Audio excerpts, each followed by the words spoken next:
A palavra do apóstolo São Paulo foi uma palavra muito forte, muito amarga, muito dura, porque Paulo estava pregando contra o pecado. E quando a palavra ela é contra o pecado, ela é dura, ela é amarga, ela é ruim. E muita gente não gosta, não acha bom. Pastor, alivia, suaviza. Eu estou suavizando. Está muito suave isso aqui, mano. Isso aqui está parecendo sopa de chuchu.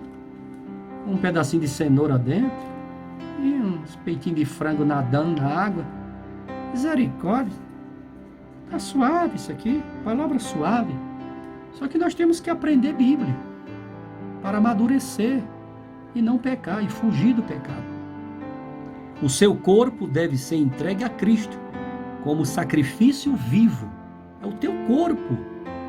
Romanos capítulo 12, versículo 1 e 2. Esse corpo tem que ser puro para ser entregue a Cristo como sacrifício vivo. Então, o seu corpo é templo e morada do Espírito Santo. Como é que pode um corpo, templo e morada do Espírito Santo, estar em pecado? Está na bagaceira? Não pode. Tem que estar consagrado.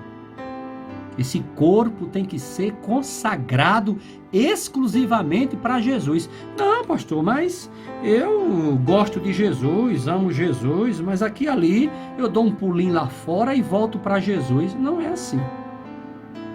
Ou Jesus ou lá fora. Não tem meio termo. A Bíblia diz que não pode ter, irmão, sociedade com Deus e o mundo. Ou você escolhe o mundo ou escolhe Deus. Mas tá achando o quê? Né? Ah, mas eu tô aqui, né? Eu tô aqui. Eu vou ali no forró, eu vou ali na bagaceira e dou as minhas paqueradas, né? As minhas olhadas. Olha aqui no computador um site pornô. Que maravilha. Eita, menino. Mas depois eu leio a Bíblia, vou orar. Não adianta de nada disso. Ou você serve a Deus total, ou você serve ao diabo. Não tem como servir a dois senhores. Não tem como servir a Deus e a Mamo, o Deus do dinheiro. Não tem como servir a Deus e ao diabo. Não tem como ter aliança com o diabo e aliança com Deus. Não tem como. Não tem como você ser templo e morada do Espírito Santo comendo na mesa de Jezabel, tomando café na mesa de Jezabel, almoçando na mesa de Jezabel, jantando na mesa de Jezabel. Não tem como, meu irmão. Você tem que decidir. O profeta Elias disse: a quem vós escolheis a servir? Elias disse isso. Josué disse: vocês vão servir a quem? Porque eu e minha casa serviremos ao Senhor. Acabei de escolher, acabei de decidir. É Deus, meu irmão, é 100% Deus. É Deus total, não é parcial. Você tem que decidir a quem servir. Sirva a Jesus por inteiro, por completo. Se não for assim, você não é templo e morada do Espírito Santo. Sinto muito te dizer, eu não vou te enganar, eu sou sincero, eu sou verdadeiro, eu não vou mentir. Não tem como, meu irmão, você ir para o céu servindo, indo para a igreja e fazendo as coisas do mundão. Não tem como. Você ir para a igreja e dando expansão à carne. Não, meu irmão. Crucifica a carne. Coloca a carne aos pés da cruz. Crucifica. Carrega o peso da cruz. Pare com isso. Não existe caminho de céu desse jeito.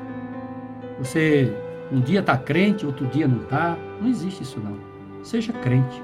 Por completo, por total, em nome de Jesus. Eu estou já encerrando. Paulo adverte que o pecado sexual é a transgressão mais séria que uma pessoa pode cometer contra o seu corpo. Então isso aí, o pecado sexual é o pecado contra o corpo. Lembra? Pecado contra o corpo e pecado contra o espírito. Lembra disso? pois envolve o indivíduo por inteiro. Então, todo pecado relacionado a sexo é um pecado contra o corpo, é um pecado da carne que contamina o corpo, da cabeça aos pés. Agora, pecado espiritual é outra coisa. Paulo não está sugerindo que se unir a uma prostituta é o mesmo que se casar com ela, pois o casamento envolve compromisso. O homem e a mulher deixam a casa dos pais a fim de começar um novo lar. Isso nos ajuda a entender porque o sexo dentro do casamento pode ser uma experiência enriquecedora de crescimento. Trata-se de uma experiência baseada em um compromisso. Quando duas pessoas assumem um compromisso de amor e de fidelidade mútuos, lançam um alicerce sólido sobre o qual podem edificar sua relação.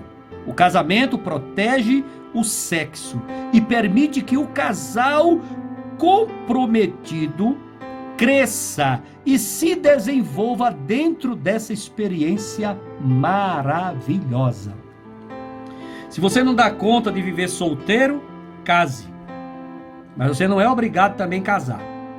Eu vou tratar disso lá falando sobre os homossexuais. Quinta-feira.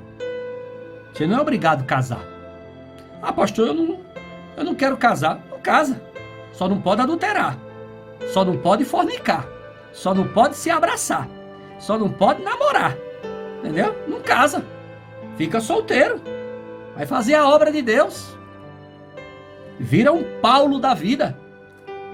Por que Paulo ficou solteiro? Por que Paulo não casou? E ele estava em pecado? Paulo era homossexual?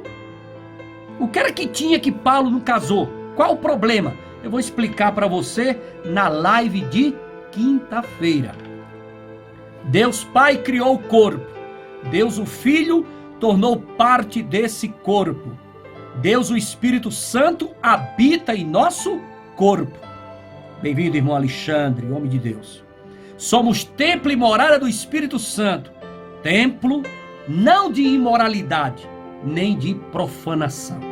Cada igreja é um corpo de pessoas unidas a Jesus Cristo. A conduta dos membros individuais afeta a vida espiritual de toda a igreja. Sempre a pastora Eliene fala isso. Um dedinho mindinho, tirado fora do corpo, apodrece. Entra em estado de decomposição. Se tiver um crente no meio do rebanho, doente em pecado, é bom confessar, para que isso seja resolvido e não venha prejudicar toda a igreja por causa daquele pecado ali, aquela sujeira jogada debaixo do tapete. O Espírito pode usar nosso corpo para glorificá-lo e engrandecê-lo. Está lá em Filipenses, meu irmão, capítulo 1, versículo 20 e versículo 21. Quem usa o nosso corpo para a glorificação e engrandecimento de Jesus Cristo, quem é que usa o nosso corpo? É o Espírito Santo. Assim como um demônio usa o corpo de uma pessoa para sua destruição e agradar Satanás, o Espírito Santo, escuta isso, o Espírito Santo habita no teu corpo, no meu corpo, no teu corpo, para a glorificação ao Senhor Jesus Cristo. Ele precisa, como nós somos templos e morada do Espírito Santo, ele entra em nós e através de nós, Jesus é engrandecido e glorificado. Se lá dentro daquele corpo não é morada e templo do Espírito Santo, é morada de quê? Pecados sexuais afetam toda a personalidade, afetam as emoções, levando à servidão. Já encerrando, como parte final, cristãos podem cair nesses pecados sexuais. Eles podem cair. Qualquer cristão pode cair nos pecados sexuais. Mas pode ser perdoado, como aconteceu com Davi. Mas nenhum cristão verdadeiro vai se dedicar à prática desses pecados sexuais. Devemos ser justos e observar que há outros pecados além daqueles de cunho sexual.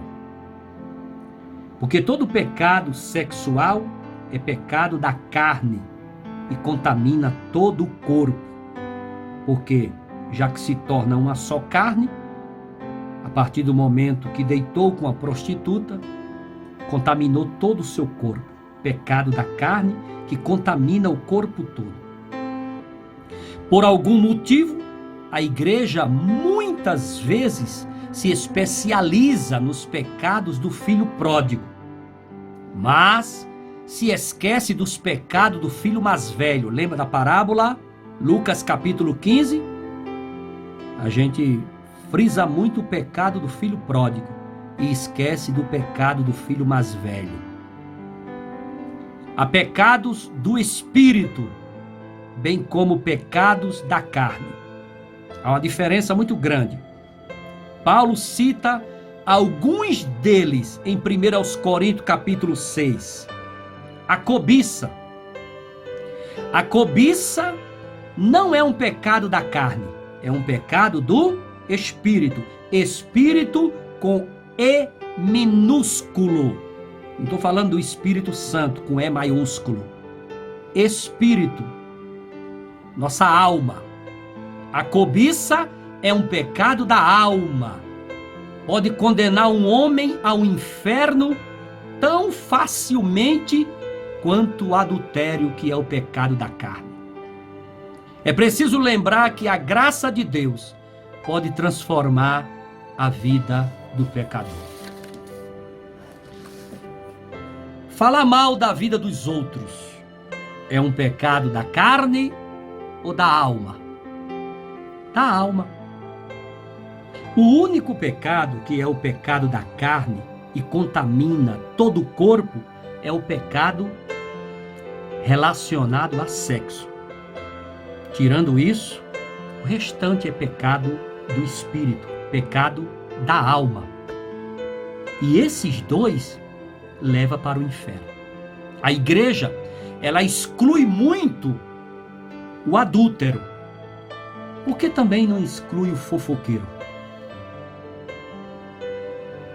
Os dois levam para a perdição. Queridos irmãos, eu quero agradecer pelo carinho, pelo amor. Vamos continuar orando pelas madrugadas, vamos continuar jejuando. Estamos aí fazendo 40 dias de jejum, termina dia 10 de maio. Obrigado pelo seu carinho, obrigado pelo seu amor, obrigado pela atenção. Convide outras pessoas, outros amigos das suas redes sociais para participar da nossa live. Quinta-feira, às 21 horas, vamos dar continuidade.